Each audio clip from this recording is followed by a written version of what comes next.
Welcome to the Late Night Race Review.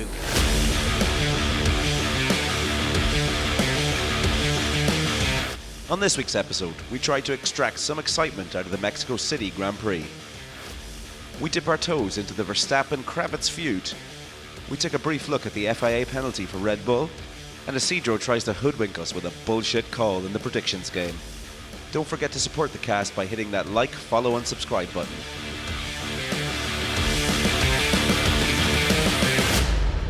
Welcome back to the Late Night Race Review. I am Owen Scott, and with me as always is Dave Jericho and Isidro Consalvish. In an unprecedented turn of events, Dave has been put on the naughty step this week and I'm wearing my big boy pants.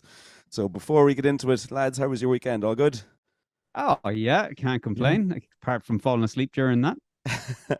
It was a tough old race to watch, wasn't it, in fairness? Very tough. I'll tell you one thing that happened during that. The way I was telling you, I got the new Fitbit.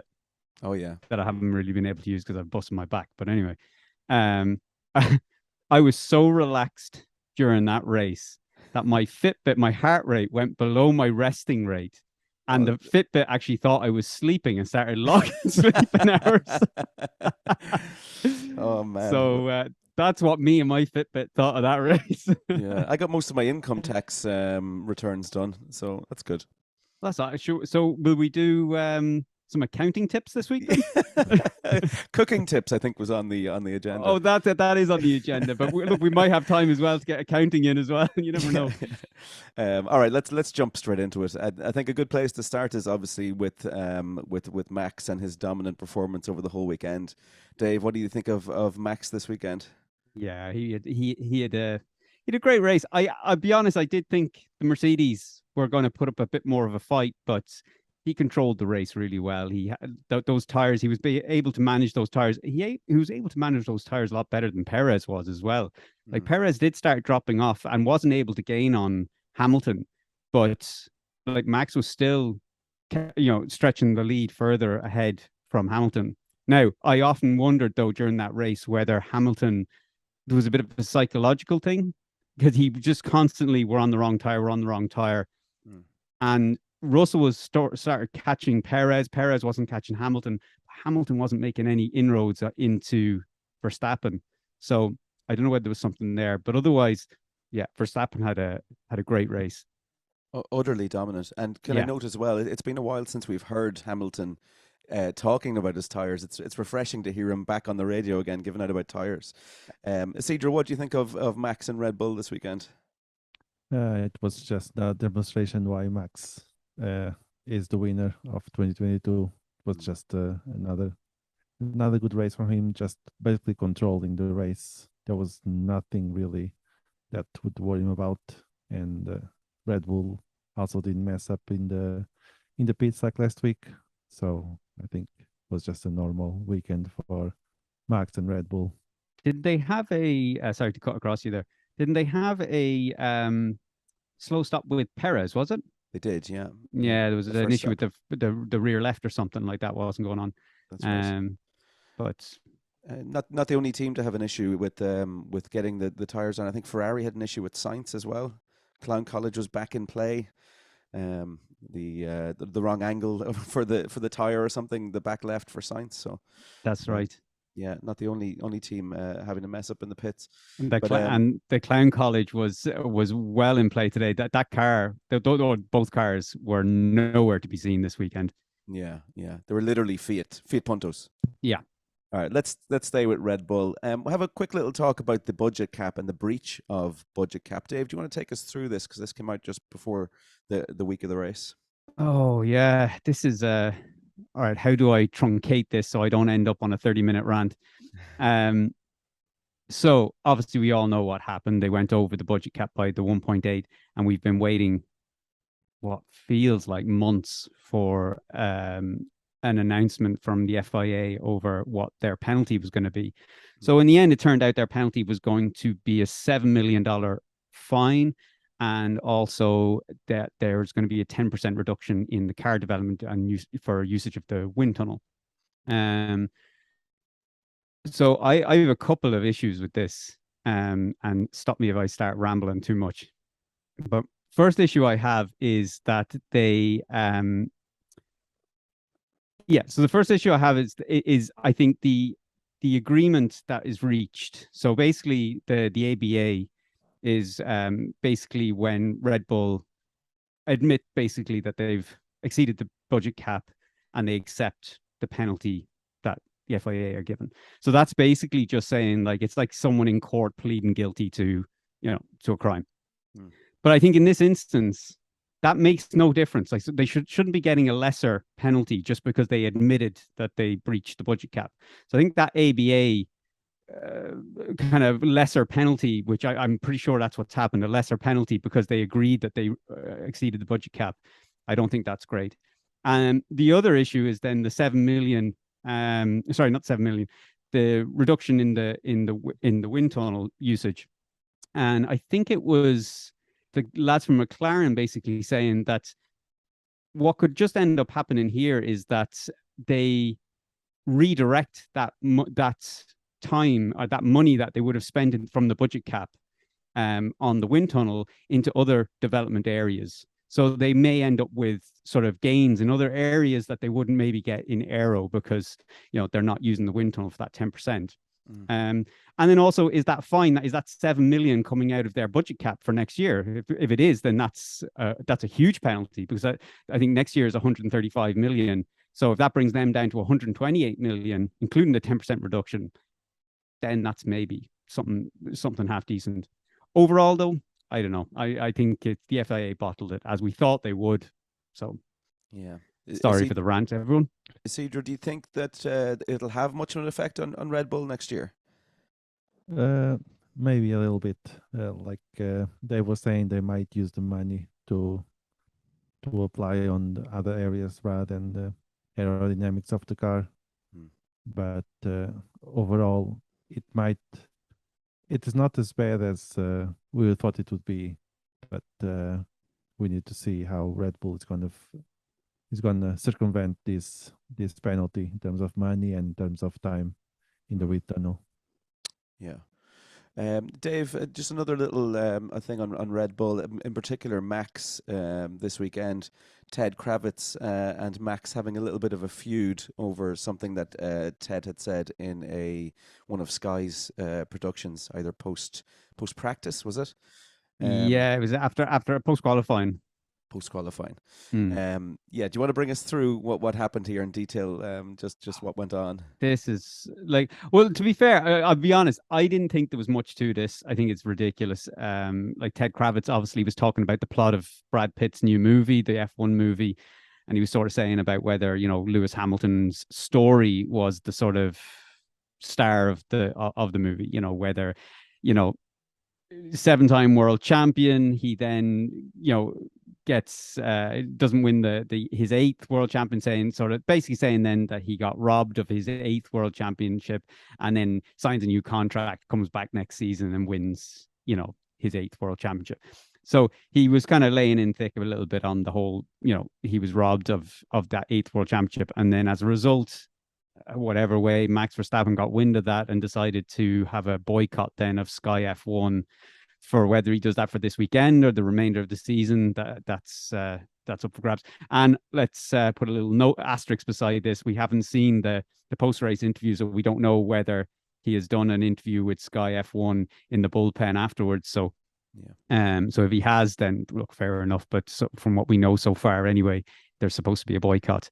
But I'll be honest, this whole thing needs to be just put to bed. This last season stuff, well, look, it was what it was. It was controversial. It's done.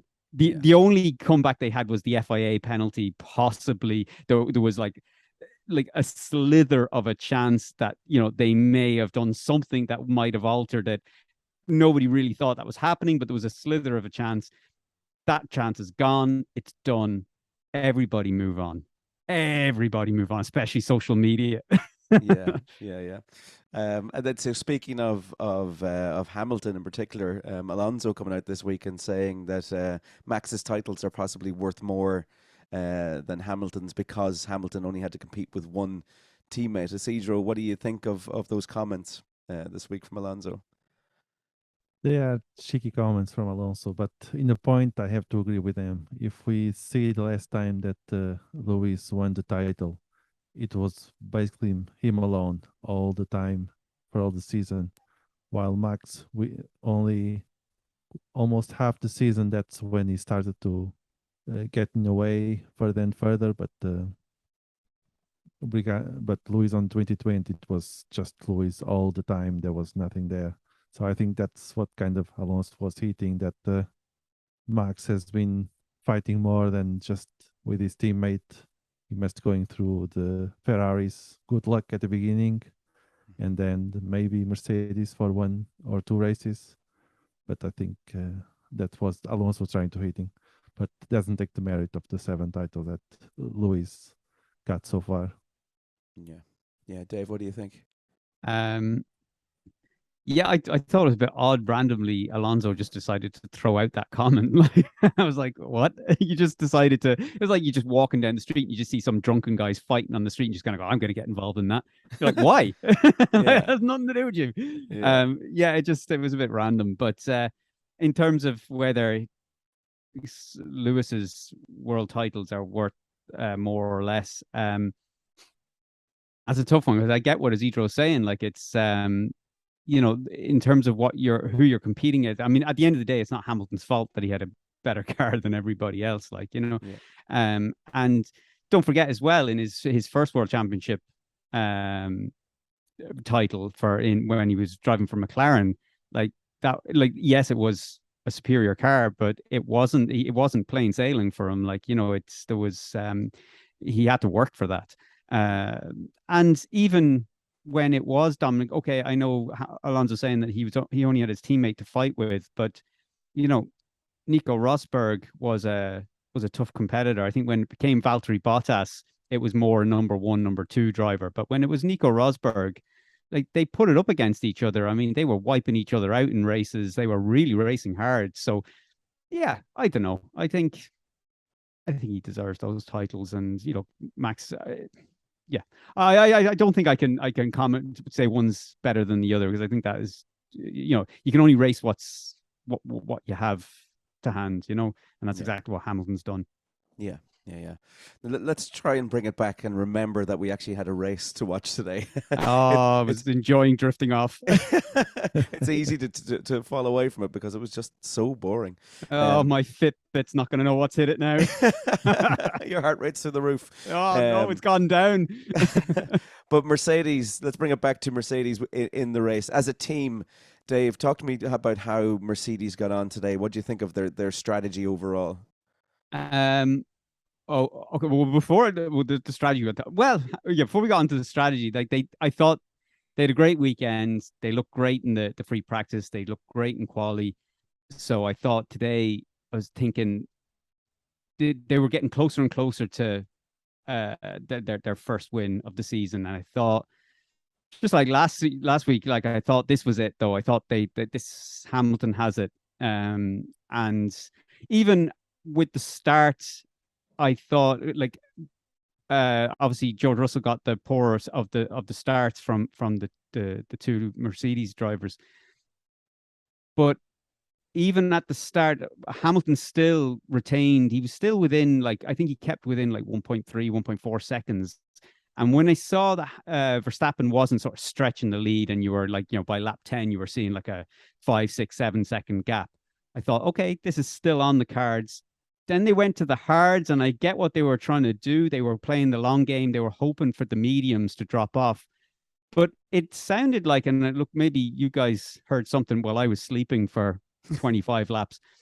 But it sounded like a lot like Red Bull knew these tires weren't dropping off. Like, Martin Brundle was talking in the commentary saying, like, unless something miraculous happens, he says there's no, like, he doesn't see the mediums dropping off. The mediums were actually more durable than they expected it to be.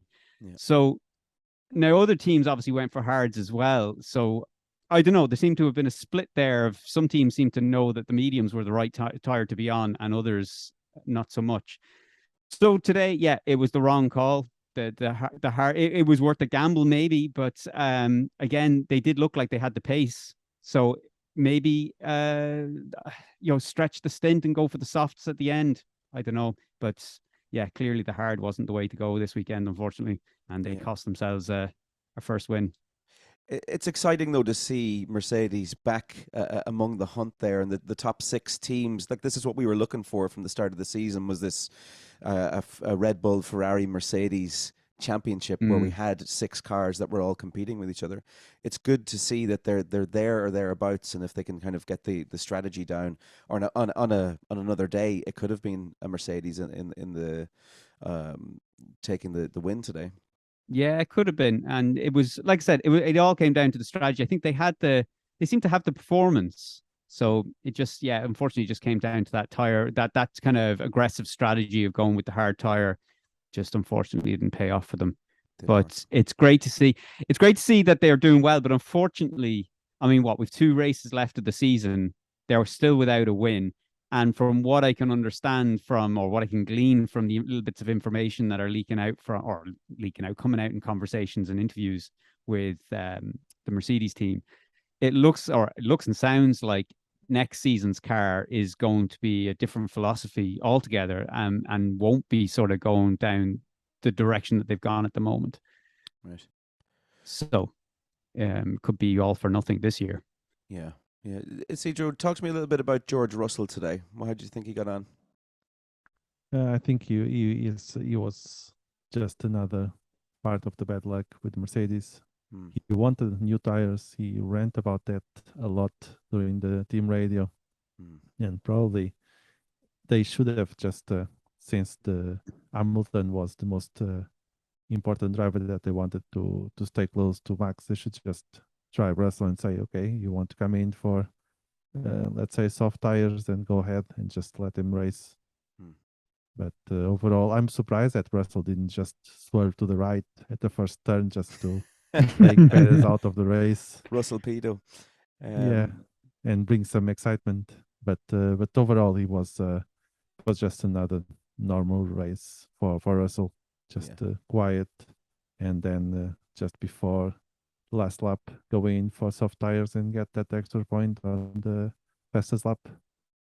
Dave, what do you think? That was Russell for the weekend. I was going to say, Isidro, when you were saying about Russell wanting to come in for the softs, were you talking about on the, like, with the 5-6 laps to go, or were you talking about, because I know with 5 or 6 laps to go, he was saying that we should come in for the soft tires just to go for the fastest lap, and they were trying to get him to stay out and say that, basically Perez is still within reach, which obviously everybody other than Mercedes knew that it wasn't.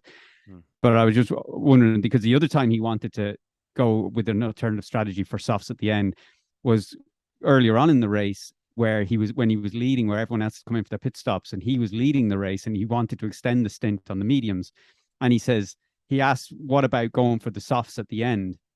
And Mercedes said that, well, you would have to extend this stint, obviously quite dramatically. Now, in hindsight, obviously, they could have possibly done that. Now, obviously, every car is different, and it's harder or more forgiving on their tires. But looking at how well, say, Verstappen managed to nurse his tires for the race, it looks like that might have been an option. Like, okay, he would have lost out. Verstappen would have caught him, Hamilton would have caught him, and probably Perez. So he probably would have been back out in P4, or back at P4 before he came in for the pit stop, maybe.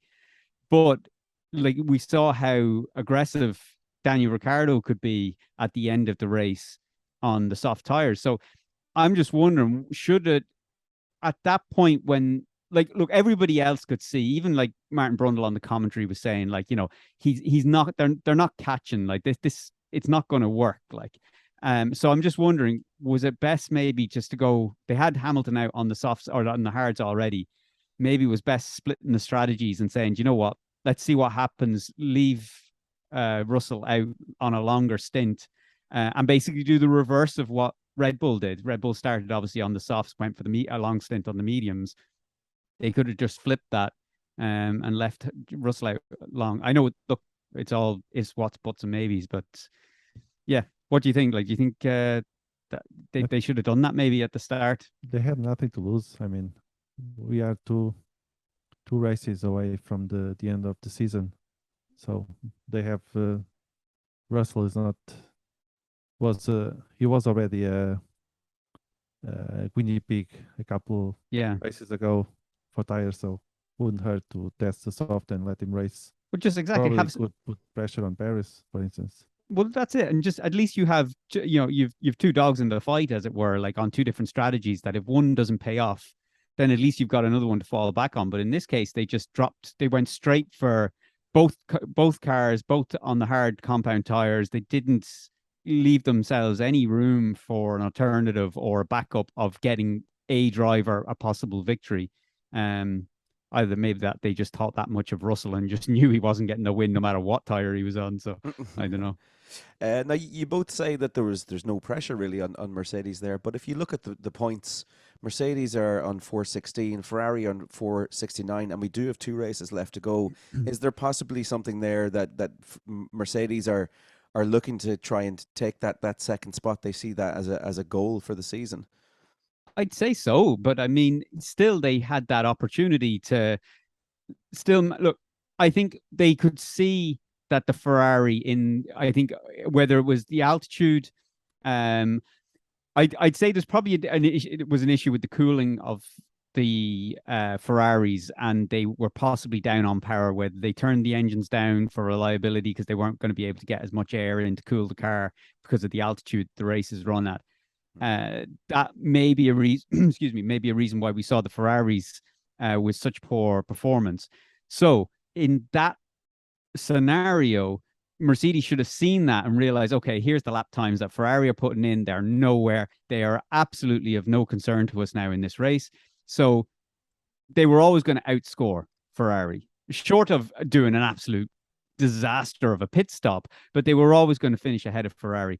So I think either way, even considering keeping in mind that fight for the second place in the constructors title, they could still have gambled with a split strategy and come out ahead of Ferrari, because they didn't have to decide that at the start of the race when they didn't know how strong Ferrari were going to be in the race. Sure. They had the opportunity to see how poor Ferrari were actually doing first and then make the decision, but they didn't. They went for both drivers on the hard compound. So for me, I think in hindsight that was a bad call, but there's minds more intelligent than me working on that, well, or so I'm told.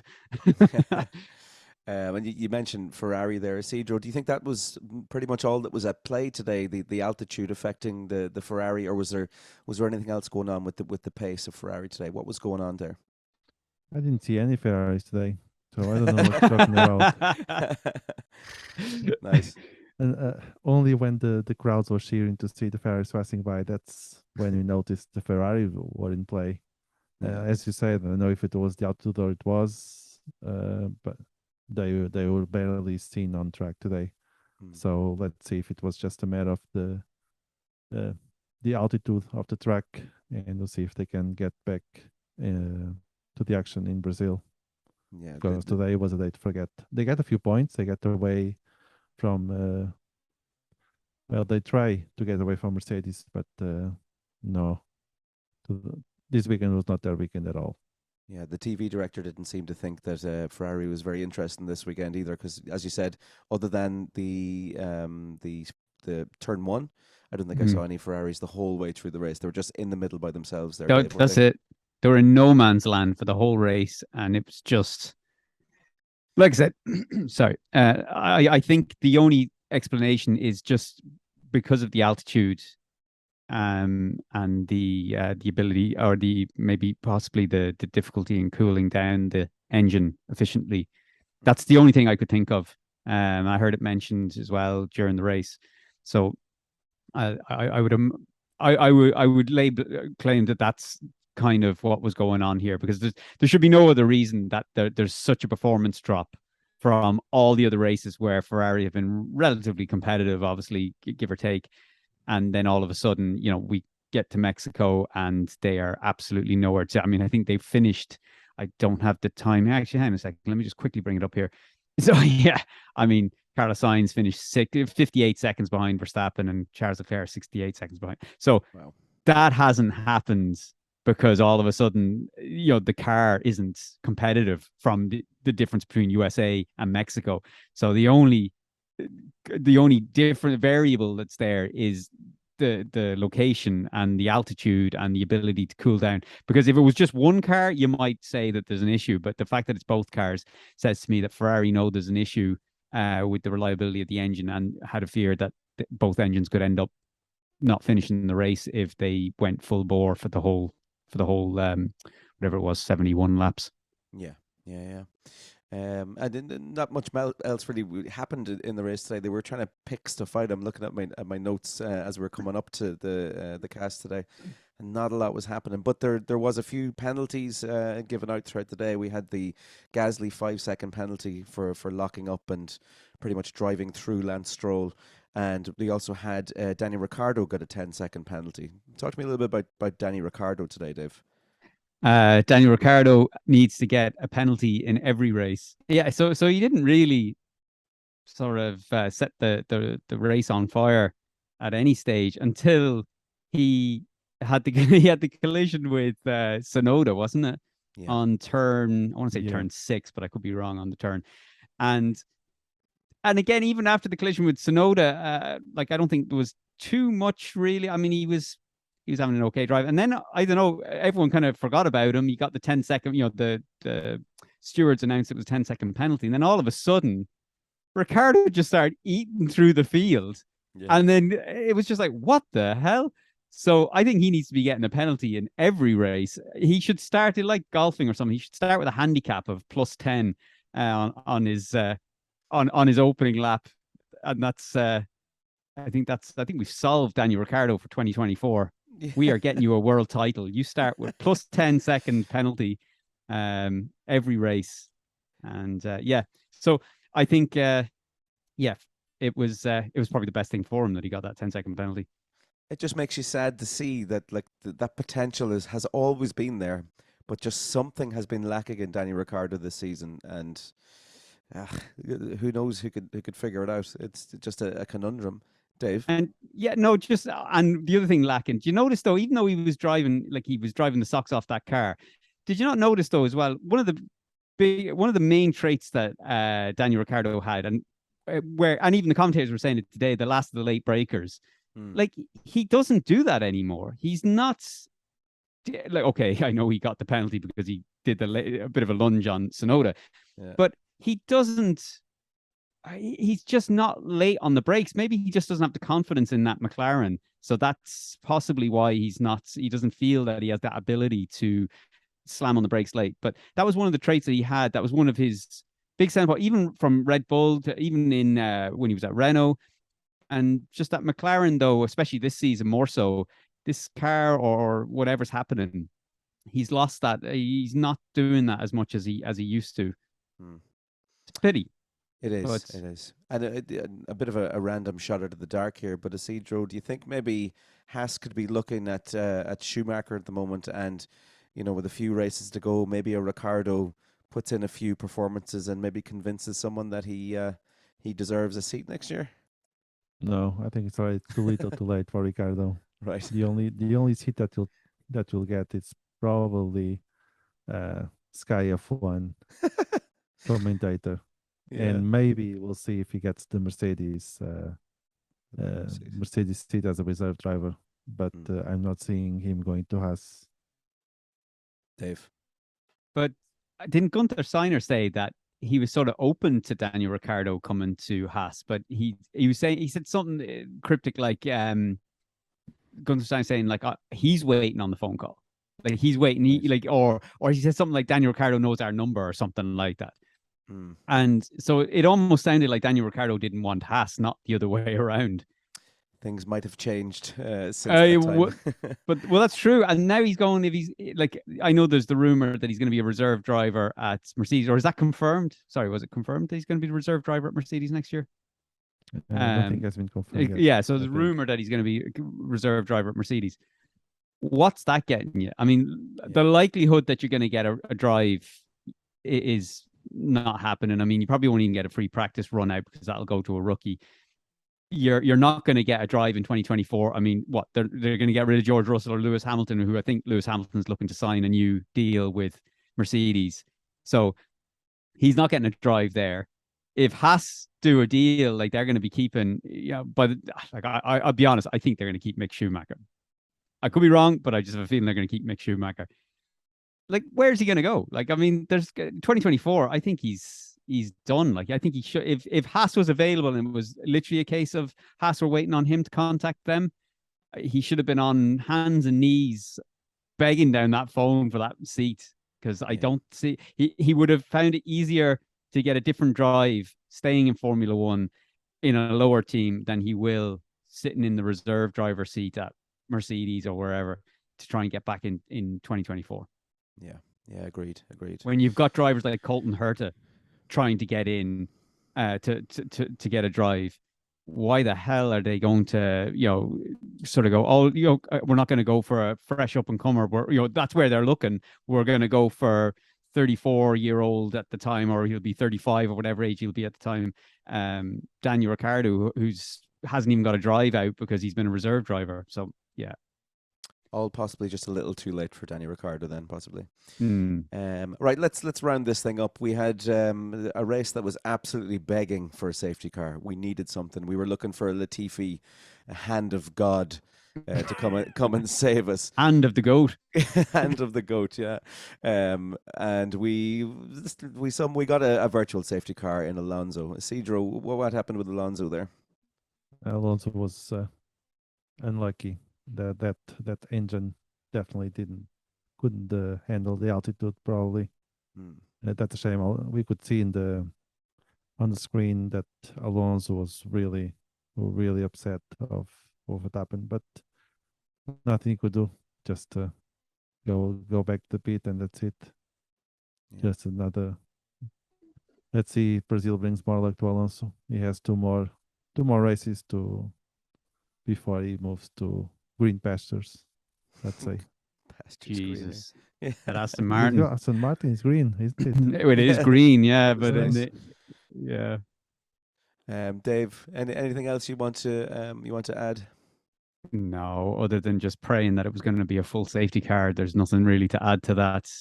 Like Isidro said, I imagine it's probably. Although on the grid, Martin Brundle was interviewing Alonso, and he was just saying that the car wasn't going to be good this weekend. So maybe they knew that there was possibly going to be a reliability issue again, like Ferrari type thing with the altitude, because he did make mention of that the car wasn't kind of where they wanted it to be this weekend. So yeah, maybe something along those lines. Yeah. Isidro, go on. Maybe there was some sort of game, and Alpine said, "Well, Alonso, Ocon, one of your cars gonna struggle halfway the race. So be prepared." That's what is interesting. No one knows. At least the race was interesting for someone. Yeah. I think if we look at our predictions, Dave, I think we were somewhat on the money there. We knew something was going to happen as well. Oh, are we wrapping up? Are we going to predictions now, are we? I think it's time. It is time. All right. Let's dive straight into this. All right, I'm leading on 8, and yourself and Isidro, Scotty, are joint second, last, whatever way you want to call it. I'm perfectly mid-table there. You're perfectly mid-table on the 7 points. You're only mid-table alphabetically. Okay, so this week sweet Jesus, where are we on the spreadsheet? Okay, so my top 3, I had. Is that what I went with? No. Yeah. Oh no! What was I thinking? I swear I was watching that race thinking I had Perez, Hamilton, Verstappen. Yeah. Well, this is if that wasn't a disappointment, this is. All right. I went with the Perez win 0, Verstappen second 0, and Sainz third 0. I'm convinced. Only for I know we ended up with the same predictions. I thought. Crap. We went with the heart. We thought that Paris would win in Mexico. Yeah. His own race. I thought I had something better than what I actually had.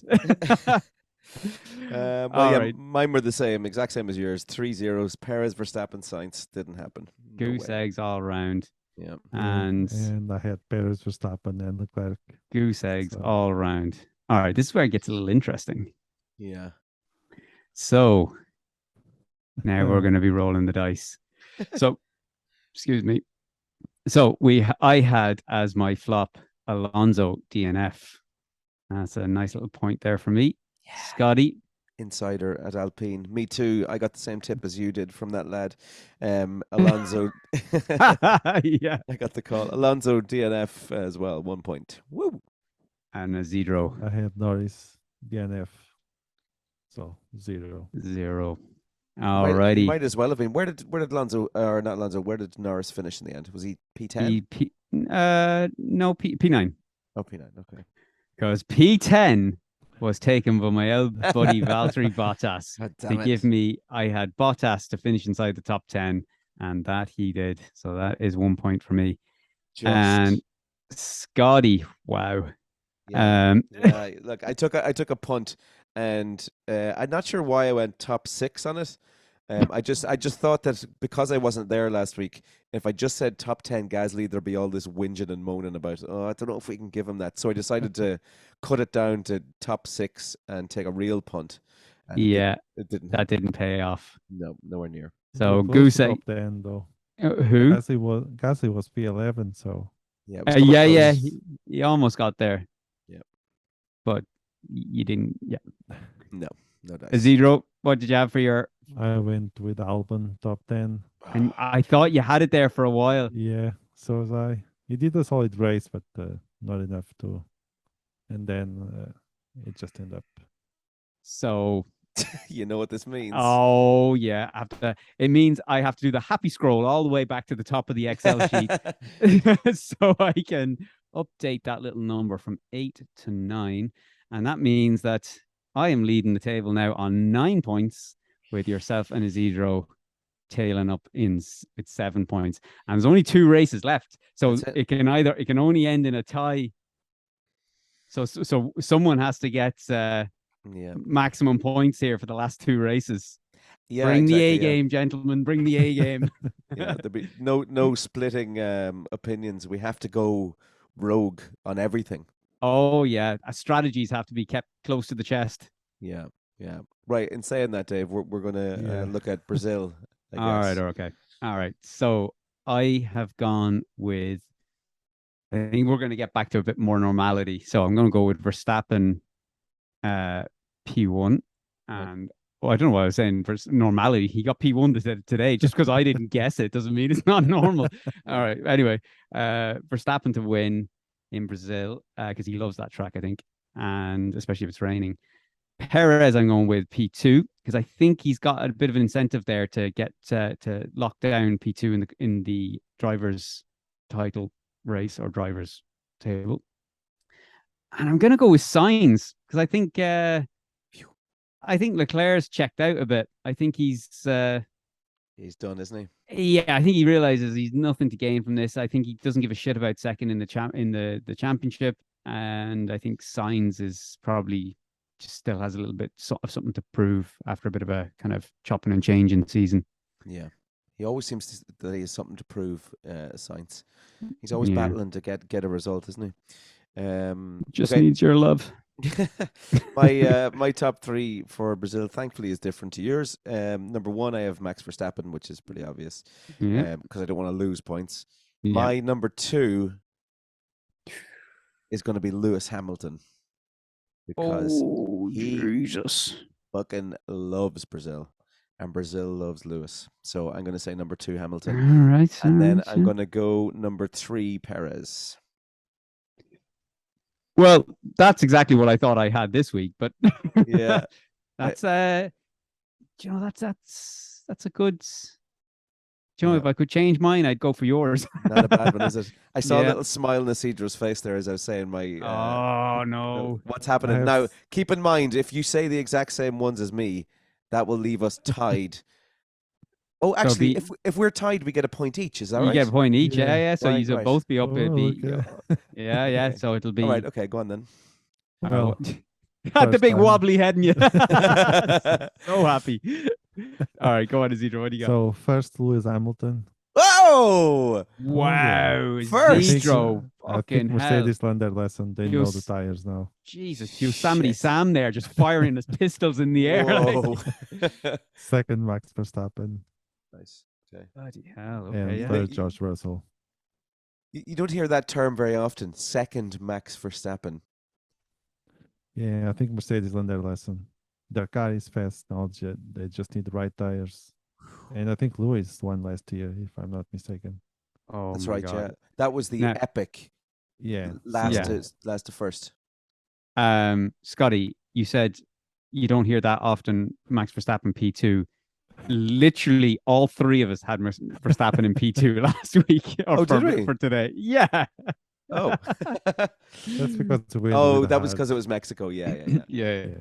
All right. So here's this is the one now I was saying to you, Isidro. I think my flop that I'm selecting is I don't know whether it should be allowed. So I'm going to go with both McLarens outside the top 10. Ooh. Yeah. I Good mean, with me. Lando's always inside the top 10. Yeah. Norris is solid. Ricciardo is a wild one. So Was he Yeah. inside the top 10 today? it was P9. Lando, it was P9. All right. Okay. All right. Okay. Yeah, we'll give it. But in Lando fact, was the both one. McLarens were in the top 10 today. Okay. All right. All right. So what's your flop? My flippity flop is Valtteri Bottas DNF.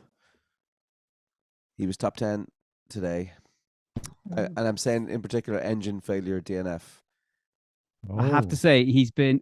Oh, you're going to lock it down to an engine failure. Yeah. that's yeah. different. That I can accept that. Oh, okay, I'll accept that. Yeah, engine DNF. We'll go Jesus. for Latifi just crashed into him. You, Doesn't count. No, you should have it's- kept quiet. You should have kept quiet, Scotty, because if you had just gone Bottas DNF, I know we were kind of going, oh, I think it would have still stood. Shit. Too soon. You've launched into the engine a little bit too early. I rustled it. Yeah, exactly. Full send on your flop. Yeah. Clever your sex tape. All right, Isidro. Isidro, what's My your flop? flop is Ocon outside top 10. That's not blowing my hair back, Isidro. No, me either. Well, Ocon. Yeah, no, I Ocon. don't know. He's been pretty consistent in the top 10, hasn't he? He only finished outside top 10 3 races so far. Yeah, no, I think that's a good. Yeah, enough all shot. right, okay. I mean, but it always just said it always seems like he finishes inside the top 10 on an absolute shoestring. Like, Hmm. No. He's pretty let's consistently see, either he was 7th, 8th 8th, 9th. Isidro, you're the wrong person to be selling us on this. All right, okay, all right. Well, it's locked in. Ocon outside top 10. Yeah, I'll give it to him. All right. Okay, Surprise what are we time. up to now? The surprise. Well, this is going to be interesting. I've gone with Bottas top 10 finish, and that has to stand considering you've gone for Bottas in a DNF, so I should get the top 10. He did finish top 10 today, though, didn't he? But I mean, how often does he fit? Yeah, no, Yeah, he's been pretty shit. Yeah. Yeah, it can't happen 2 weeks in a row. Okay, yeah, I'll give you that. Yeah. Am I'm I on getting board. it? Zero, what's your? I'm on Yeah, board. go ahead. All I right. shall allow it. Excellent. Lord Isidro has allowed Bottas. No, I'm not going to lock this into a position or any higher than top 10, but I'm going to say K-Mag top 10. That should be an easy sell. Yeah, I think so. I'll suicide, but yeah, I'll take. Yeah, I need to take a punt at this stage of the season. That's a big one. Yeah. Although I think they will be better than they were. Yeah, I do. I think maybe Haas's issues might have been the same as Ferrari's. I mean, they're Ferrari engines, so they may have just turned down the engines a little bit this week. Yeah, and a fine for them before the race to do with the wheel. Wait, did you say a fine? Yeah, they got a fine for something to do with the rear right. Oh, Wasn't that's right. safely Yeah, on or something. I didn't hear about the fine, but yeah, I know what you're saying about the wheel. Yeah, I Um, didn't know they got a fine for it. Yeah, they got Interesting. fined, yeah. Geez, the FIA are out and Formula One are gathering the old fines together. Be a good Yeah. Christmas party this year. That's it, yeah. All right, Isidro, what have you got for your surprise? Let's see if it's allowed. at least one AlphaTauri in top 10. Wait, you tried this strategy before, and we called you out on it. No, You're doubling down. You're doubling down. You're basically saying one or the other. Like if you had just gone Tsunoda in the top 10 or Gasly in the top 10, but no, you spread the bet and kind of went, no, one of them in the top 10. Yeah. Okay, let's look into. That's like kind of going, I'm watching Man United beat Liverpool. I'm betting that one of them is going to win. You know, and you're just praying it doesn't end in a draw. Like. There will be a I was goal. the doubt. My first hint was Tsunoda top 10. Then I thought maybe I could try squeeze one of them. That no, strategy ain't gonna fly. Yeah. Yuki Fair play for Tsunoda trying. top 10. All right, so you're gonna lock it into Tsunoda top 10. Yeah. I'd happily give him Gasly that. is, I think he's on the. He just want to get all the penalty license he can with Alpine, so he can start afresh. Yeah. Well, yeah, I think Tsunoda top 10 is a. I mean, I can't remember the last time he finished inside the top 10. Yeah. I think he finished 8th in Bahrain and 7th in Emilia Romagna, and that was it. Oh, he finished 10 in Spain. That's it. Wow. So yeah, that's a big punt. Well, go for it. Yeah. More power to you. And he finished 10 on in the Circuit of Americas. So not many hopes, but all right, that's interesting. Well, we've all got very different. We've all approached the Brazilian Grand Prix in a very different in a very different fashion. Apart from myself and Scotty both going for Verstappen to take the win, but otherwise we've all gone for very different approaches. So it's going to be interesting. But that's it anyway for this week's episode, and hopefully we'll be back with a more exciting Brazilian Grand Prix than what we saw today. And my Fitbit will be kept happy. As always, though, if you want to get in touch, you can reach out to us at feedback@LateNightRaceReview.com or drop a comment below if you're watching us on YouTube, or listening to us on YouTube, or stalk us on our DMs in Instagram and Twitter. Until next week,